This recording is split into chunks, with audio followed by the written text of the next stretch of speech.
বন্ধুরা, আজকে লাউ দিয়ে চিংড়ি মাছ দিয়ে করব ঘন্ট। এখানে আমি একটা কালো লাউ নিয়েছি, লাউটা দিয়ে চিংড়ি মাছ দিয়ে ঘন্ট করব। হ্যাঁ বন্ধুরা, তেলের পর দিয়ে দিয়েছি আমি দুটো শুকনো লঙ্কা, এখন দিয়ে তেজপাতা, তারপর দিয়ে দেবো একটু জিরা ফোড়নে, এরপর দিয়ে দেবো আমি একটু আদা বাটা, দুটো কাঁচা লঙ্কা বাটা আর জিরা বাটা অল্প একটু বেটে নিয়েছি। আমার আদাটা ভাজা হয়ে গেছে, এখন আমি দিয়ে দেবো লাউ, তারপরে একটা আলু দিয়েছি, সব একসঙ্গে বসিয়ে দেবো।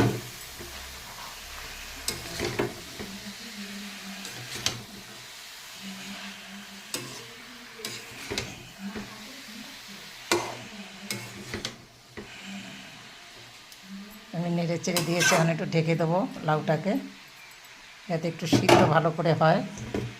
লাউ তো এমনি অল্প জলে সিদ্ধ হয়ে যায়। বন্ধুরা, আমি হলুদ দিয়ে দিয়েছি, এখন আমি লবণটা দিয়ে দেবো। ঢাকনাটা তুলে নিয়েছিলাম।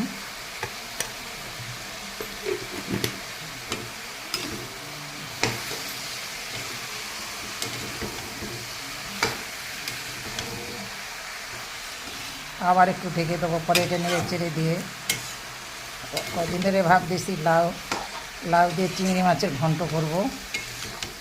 লাউ চিংড়ির ঘন্ট, এটা কিন্তু খেতে খুব ভালো লাগে। আমাদের পাড়া গায়ে কিন্তু আমরা এইভাবে কিন্তু লাউ ঘন্ট করি চিংড়ি মাছ দিয়ে। লাউটা আর একটু ছোটোখাটো অসুবিধা হতো না, কিন্তু বেশি সিদ্ধ হয়ে যেয়ে একদম গলে যেত, যার জন্য একটু মোটা মোটা করেও কেটেছি। বন্ধুরা, আমি এর ভিতরে কিন্তু দু চারটে কাঁচা লঙ্কা দিয়ে দিয়েছি কটা। আমরা কিন্তু একটু ঝাল বেশি খাই, যার জন্য সবসময় দেখবেন আমার প্রত্যেকটা রান্নায় কিন্তু আমি লঙ্কা একটু বেশি দিই। আজকে যতগুলো মাছটা যা রান্না করেছি সব আমি আজকে কাঁচা লঙ্কা, জ্যান্ত মাছের ঝোল করেছি, যার জন্য কাঁচা লঙ্কা, এখানেও আমার কাঁচা লঙ্কা।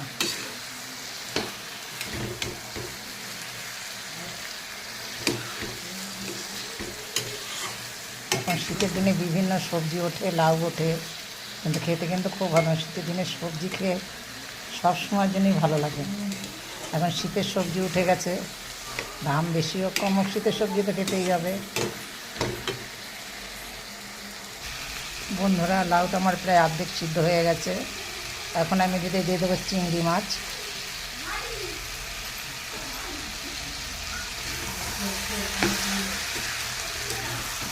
চিংড়ি মাছটা আমার অনেকটা সিদ্ধর পরে কেন দিয়েছি, বেশি জাল হলে চিংড়ি মাছটা প্রচণ্ড শক্ত হয়ে যায়। ভেজেছি আমি একটু হালকা করে ভেজে নিয়েছি, যখন আমি অন্য মাছ ভেজেছি তার সঙ্গে চিংড়ি মাছটা আমি ভেজে নিয়েছি হালকা করে।